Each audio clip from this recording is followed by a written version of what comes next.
اعوذ باللہ من الشیطان الرجیم بسم اللہ الرحمن الرحیم۔ سامعین، ناظرین، سامعات، ناظرات، آج کا ہمارا موضوع لیلی مجنوں کے تاریخی حالات ہیں۔ یہ ہم نے کیوں موضوع رکھا، آپ حیران ہو رہے ہوں گے۔ اصل بات یہ ہے کہ جو دور بدلتا جا رہا ہے، جہالت بھی بڑھتی جا رہی ہے، بدعقیدگی بھی بڑھتی جا رہی ہے۔ کچھ لوگوں نے مذاق بنا لیا ہے کہ اہل سنت تو لیلی مجنوں کے قصے بیان کرتے رہتے ہیں۔ اس لیے جو ہے لیلی بنت مہدی اور مجنوں یعنی قیس ابن الملوح، ان کے تاریخی حالات جو ہے بیان کرنا ضروری ہے۔ دیکھیں، اللہ کا جو عشق ہے اس کو سمجھانے کے لیے انہوں نے مثالیں دی۔ تو قرآن نے خود کہا فقصص القصص لعلہم یتفکرون، تم قصص بیان کرو تاکہ دوسرے لوگ نصیحت حاصل کریں۔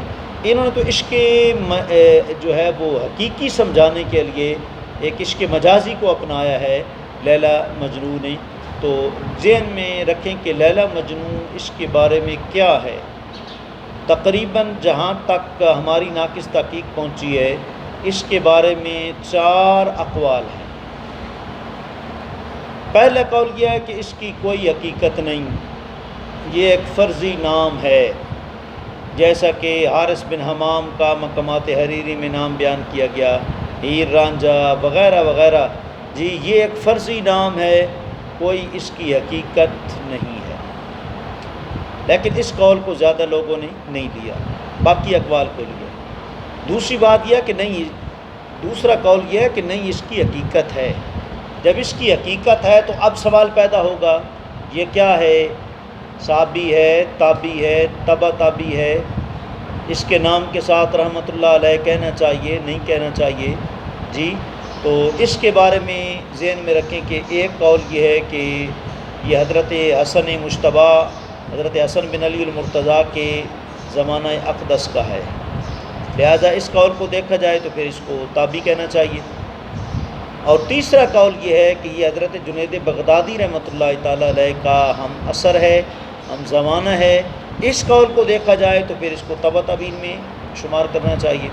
اور چوتھا اور آخری قول یہ ہے کہ یہ مروان بن حکم کے دور میں گزرا ہے۔ بہرحال یہ 4 اقوال ہیں، اب ہم تفصیل کے ساتھ ان کو جو ہے وہ بیان کرتے ہیں۔ پہلا قول، جن لوگوں نے کہا اس کی کوئی حقیقت نہیں ہے، وہ جو ہیں کون لوگ ہیں؟ انہوں نے کہا کہ محض یہ قصے عشق کی ایک مثال بن گئی ہے، شاعرانہ خیالات و تصورات کی ہماجگاہ ہے، اور اس کی کوئی حقیقت جو ہے وہ نہیں ہے۔ کتاب الاغانی دوسری جلد کے صفحہ نمبر 3 پر ہے اس قول کی تائید کہ اس کی کوئی حقیقت نہیں ہے۔ اخبرنی ہاشم بن محمد قال حدثنا الریاشی قال سمعت الاسمعی یقول رجلان ما عرف فی الدنیا قط الا بالاسم احدهما مجنون وثانیہ ابن القریۃ انما وضعه امر روات۔ کتاب الاغانی والے کہتے ہیں کہ اس کی کوئی حقیقت نہیں ہے، اور وہ کہتے ہیں کہ مجھے ہاشم بن محمد نے بتایا، اور انہوں نے کہا کہ ہم کو ریاشی نے بتایا، انہوں نے کہا کہ میں نے اس میں سے سنا، وہ کہتے تھے کہ 2 مرد دنیا میں فقط ان کے نام مشہور ہیں، ان کی حقیقت کوئی نہیں ہے۔ ان میں سے ایک نام مجنوں کا ہے اور دوسرا ایک نام ہے ابن قریہ کا۔ یہ دونوں نام صرف ناول نویسوں کے خود ساختہ بنائے ہوئے ہیں، ان کا وجود دنیا میں کبھی نہ تھا۔ اسی طرح ہی جو ہے وہ آج کل ہیر رانجھا، سسی پنو، سیف الملوک وغیرہ، یہ بھی ان کی بھی حقیقت کے منکر ہیں، لیکن یہ قول کوئی خاص مطلب تحقیق والا نہیں ہے، بلا تحقیق ہے۔ دوسرا قول کیا ہے؟ اس کی حقیقت ہے، اور اس کے قائل ہی ہمارے علماء اہل سنت ہیں کہ لیلی مجنوں کی حقیقت ہے۔ دیکھیں، یہ فتاویٰ علیہ الاحمدیہ ہے، اور اس کی یہ جو ہے وہ دوسری جلد ہے اور صفحہ 418 پر ہے۔ تو قبلہ مفتی اقتدار احمد خان صاحب فرماتے ہیں محقق حضرات مجنوں کے وجود اور حقیقت کے قائل ہیں، ہاں زمانہ وجود میں اختلاف ہے۔ چنانچہ فرماتے ہیں سنایا مجھ کو مولانا مبارک محی الدین صاحب خطیب جامع مسجد بیگم پورہ گجرات نے ان کو سنایا جناب صاحبزادہ پیر غلام محی الدین جو کہ لخت جگر ہیں حضرت قبلہ عالم پیر میر علی شاہ صاحب رحمۃ اللہ تعالیٰ علیہ کے، اور ان کو فرمایا اعلیٰ حضرت پیر میر علی شاہ صاحب رحمۃ اللہ تعالیٰ علیہ نے کہ مجنو عاشق لیلا حضرت امام حسن بن حضرت علی المرتضیٰ رضی اللہ تعالیٰ عنہ کا رضائی بھائی تھا، رضائی بھائی تھا، اور حضرت امام حسن رضی اللہ تعالیٰ عنہ نے ہی اس کا نام مجنو رکھا تھا۔ اس روایت سے ثابت ہو رہا ہے کہ مجنو کی ولایت کرنے ثانیہ میں ہوئی جی، اور یہ حضرت امام حسن رضی اللہ عنہ کی زیارت سے مشرف ہوا، لہٰذا یہ تابعی جو ہے اس کا درجہ اس نے حاصل کیا۔ لیکن اس روایت کی کوئی تاریخی طور پر تحقیق نہیں ہو سکی، یہ محقق اسلام قطب وقت قبلہ عالم پیر میر علی شاہ صاحب کی طرف منسوب ہے۔ اور تیسرا قول یہ ہے کہ مجنو حضرت جنید بغدادی رحمۃ اللہ تعالیٰ علیہ کا ہم زمانہ تھا، اور وہ زمانہ دور خلافت عباسیہ کا ہے۔ ابوالکلام آزاد نے اپنی کتاب منصور اور مجنو کے صفحہ 25 پر لکھا، اور مجنو کے وجود کو تسلیم کرتے ہوئے یہ لکھا کہ اگر اس قول کو صحیح تسلیم کیا جائے تو مجنو کا زمانہ تبع تابعین کے بعد آتا ہے، کیونکہ حضرت جنید بغدادی رحمۃ اللہ تعالی علیہ کا زمانہ 30 صدی ہجری میں ہے، اور آپ کی وفات شریف جو ہے 298 میں ہے، اور تبع تابعین کا زمانہ بعد میں آتا ہے، کیونکہ حضرت جنید بغدادی علیہ رحمہ کا زمانہ 30 صدی ہجری میں ہے، اور آپ کی وفات شریف 298 ہجری میں ہے، اور تبع تابعین کا زمانہ 200 تک ہے، اور تابعین کا زمانہ 162 تک ہے۔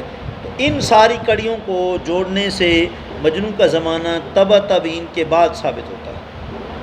اور چوتھا قول بعض مورخین کا ہے کہ یہ مروان بن حکم کے زمانے میں پیدا ہوا، اور فارسی ادب کی کتاب شعر و ادب کے آخری صفحات پر مجنو کا وفات نامہ لکھا ہے، جس سے ثابت ہوتا ہے کہ اس کی وفات 592 ہجری میں ہوئی، جس سے اس کا زمانہ اور پیچھے آ جاتا ہے۔ تو اس کے زمانہ یاد کی طرح اس کے سلسلہ نسب میں بھی 2 قول ہیں۔ بعض مورخین نے لکھا کہ یہ مجنو قیس بن خطیر ہے، مگر صحیح بات یہ ہے کہ مجنو کا اصل نام قیس ہے، اور اس کے والد کا نام ملوہ ابن مزاحم یمنی ہے، یہ یمن کا رہنے والا تھا، بہت خوبصورت دراز قد تھا۔ تو اب اس کا سلسلہ نسب اس قول کے مطابق یوں بنے گا، قیس مجنو تو کہ دیوانے کو کہتے ہیں، یہ دیوانہ تھا لیلا بنت مادی کا، اور لیلا کا معنی ہوتا ہے رات کی طرح کالی عورت، تو اگرچہ وہ اس کا رنگ سیاہ تھا لیکن مجنو اس کا دیوانہ تھا، اسی اس کو لیلا کہتے ہیں۔ اس کا سلسلہ نسب اس طرح تھا، قیس بن ملوح بن مزاحم بن عرس بن ربیہ بن زادہ بن عامر بن ساسا، یہ یمن کے مشہور قبیلہ بنی عامر میں پیدا ہوا۔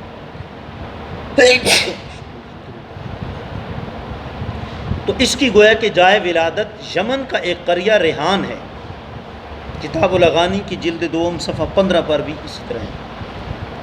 اور عرب کے شاعروں کی طرح یہ بھی ایک عاشق مزاج تھا، اور بیماری عشق میں زمانہ عمدی سے یہ مبتلا تھا، مگر جھوٹے عاشقوں کی طرح ہر در کا بکاری نہ تھا، بلکہ یہ سچا عاشق تھا، اور لیلا کے در کا ساری زندگی جو ہے یہ چکر لگاتا رہا۔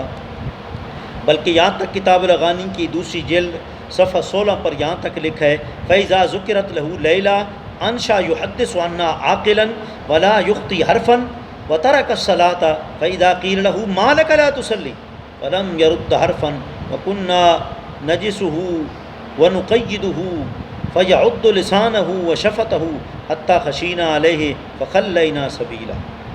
مطلب اس کا یہ ہے کہ جب بھی ذکر کیا جاتا ہے اس کے سامنے لیلا کا تو وہ بالکل سمجھداری کی باتیں لیلا کے متعلق کرنے لگتا، ایک حرف کی بھی غلطی نہ کرتا، اور نماز وغیرہ تو چھوڑ چکا تھا۔ جب اس سے کہا تھا تیرا کیا حال ہے، تو نماز نہیں پڑھتا، بالکل خاموش ہو رہتا۔ اور کبھی کبھی ہم لڑکے اس کا راستہ روک لیتے اور اس کو کمرے میں قید کر دیتے، وہ اپنی زبان کاٹتا، ہونٹ کاٹتا، یہاں تک کہ ہم اسی کے درد تکلیف اور خون جو ہے وہ نکلنے کے خیال سے ڈر جاتے، اس کا راستہ چھوڑ دیتے۔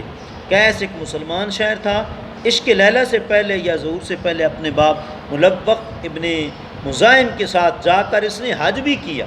یہ عشق لیلا کی بنا پر لوگوں نے اس کا نام ہی مجنو رکھ دیا، اور بعد میں اس نے خود اپنا تخلص مجنو رکھ دیا۔ اور بعض مورخین کا کہنا ہے کہ بچپن ہی سے عاشق ہو گیا تھا. اظہار عشق بعض بلوغت کے ہوا. خود اپنے ایک شعر میں کہتا ہے انی لمجنون بلیلا موکل، انی لمجنون بلیلا موکل ولست عزوقا عن ہواہا ولا جلدا. کہتا ہے بے شک میں مجنون ہوں، لیلا کے سپرد کیا ہوا ہوں، اور اپنی لیلا کے عشق میں نہ میں جلد بازی کرنے والا ہوں نہ گھبرانے والا ہوں. اس کے تمام اشعار ذکر لیلا ہی پر ہیں، اور عربی علاقوں میں دیوان قیس عام پڑھا جاتا ہے. یہ شعر کتاب الاغانی نے وہیں سے نقل کیا ہے. جب کثرت جنوں ہوا تو بستی کو چھوڑ کر وادی قرا میں جبل نعمان کے پاس گوشہ خلوت اس نے اختیار کر لیا. اور جغرافیائی اعتبار سے نعمان جو ہے وہ نجد اور یمن کے درمیان دو پہاڑ ہیں، اور یہاں باد صبا کا رخ نجد کی طرف ہے. قیس کے والد ملوہ نے 2 مرتبہ لیلا کے باپ کو پیغام نکاح بھیجا، مگر لیلا کا جو باپ تھا وہ مہدی تھا. اس نے غصے کی بنا پر جو ہے اس نے کیا کیا کہ کہا کہ قیس نے میری بیٹی کو گلی گلی بدنام کر دیا ہے، نکاح سے انکار کر دیا. مجنون نے زندگی کے آخری دن یہیں گزارے اور ایسی ریگستانی علاقے میں فوت ہوا. قبیلے والوں کو پتہ لگا تو سب کو کف افسوس کے سوا کیا ہوتا. البتہ لیلا کا والد روتا تھا اور کہتا تھا کہ میں اس کی سالت کا ذمہ دار مجرم ہوں. مجنون بہت ہی خوبصورت عربی النسل تھا، اور لیلا سیاہی میل گندمی رنگ کی تھی. غالباً اسی مناسبت سے اس کا نام لیلا یعنی رات رکھا گیا ہے. بہرحال اس کا وجود برحق ہے.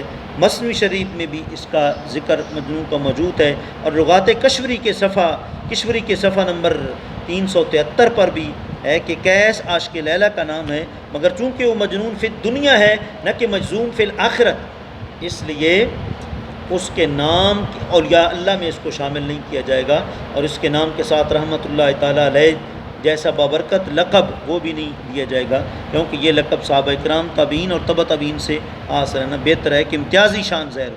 اسی طرح رحمۃ اللہ علیہ اولیاء علماء سے خاص ہے. چنانچہ علامہ شرف الدین یکشنوی نے شرح مسلم کی 2 جلد صفحہ 18 پر لکھا وَكَذَلِكَ يَتَرَضَّى وَيَتَرَحَّمُ عَلَى سَائِرِ الْعُلَمَاءِ وَالْأَخْيَارِ. فرماتے ہیں کہ رضی اللہ عنہ، اور اس طریقے سے رحمۃ اللہ تعالیٰ علیہ یہ علماء اور اولیاء کے ساتھ بولا جائے گا. اور در مختار کی 5ویں جلد کے صفحہ 659 پر ہے وَيُسْتَحَبُّ التَّرَضِّي لِلصَّحَابَةِ وَالتَّرَحُّمُ لِلتَّابِعِينَ وَمَنْ بَعْدَهُم مِّنَ الْعُلَمَاءِ وَالْعِبَادِ وَسَائِرِ الْأَخْيَارِ وَكَذَا يَجُوزُ عَكْسُهُ. فرماتے ہیں مستحب ہے کہ رضی اللہ تعالیٰ عنہ صحابہ کے ساتھ کہا جائے اور رحمۃ اللہ تعالیٰ علیہ تابعین کے ساتھ کہا جائے، اور اسی طرح ان کے بعد جو علماء ہیں اور نیک بندے ہیں ان کے ساتھ وَكَذَا يَجُوزُ عَكْسُهُ، اس کا عکس بھی جائز ہے، یعنی غیر صحابی کے ساتھ بھی رضی اللہ تعالیٰ عنہ کہنا جائز ہے. جبکہ آج کل اگر غوث اعظم رضی اللہ عنہ کہا جائے تو لوگ بڑی اس کی مخالفت کرتے ہیں. اللہ ان کو ہدایت جو ہے وہ عطا فرمائے.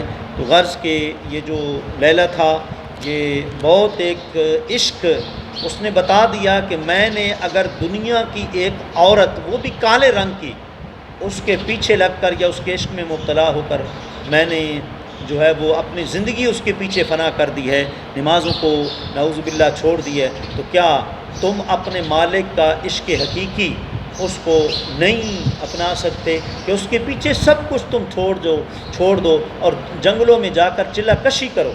ہمارے پیر و مرشد قبلہ پیر سردار احمد صاحب قادری استانہ علیہ کریپر شریف کے والد گرامی لالا پاک رحمۃ اللہ تعالیٰ علیہ ایک عورت کا واقعہ سناتے اور آپ پر وجد طاری ہو جاتا. آپ فرماتے کہ عورت آدھی رات اٹھ کے پہاڑوں میں جا کر گھومتی ہے، کہتی ہے ہائے تیرے عشق نے کتھے کتھے سانو رلایا. اس کا مطلب یہ تھا کہ یہ اللہ کا عشق ہے کہ رات کو سونے نہیں دیتا اور ہمیں اپنے کیا کہتے ہیں کہ جنگلوں میں پہاڑوں میں اپنے عشق میں جگا کے رکھتا ہے. بحر الدموع کے اندر ابن جوزی نے ایک روایت نقل کی، اللہ تعالیٰ جن بندوں پر راضی ہوتا ہے انہیں اپنا عشق حقیقی دے دیتا ہے، وہ سارے زندگی عشق حقیقی میں گزار دیتے ہیں، اور جن پر اللہ راضی نہیں ہوتا ان کو پھر دنیا کا اور دنیا کی عورتوں کا عشق دیتا ہے، اس کے اندر جو ہے وہ مبتلا ہو جاتے ہیں. اللہ کریم ہمیں اپنے فضل سے، کرم سے، اپنے پیر و مرشد کے فیضان سے اپنا عشق حقیقی عطا فرمائے. جب اس کا عشق حقیقی مل جائے گا تو سب حقائق جو ہیں وہ ان کی پہچان ہو جائے گی. اللہ کریم آپ کو ہم سب کو عشق حقیقی کی دولت سے راستہ فرمائے. آخر دعوانا ان الحمد للہ رب العالمین.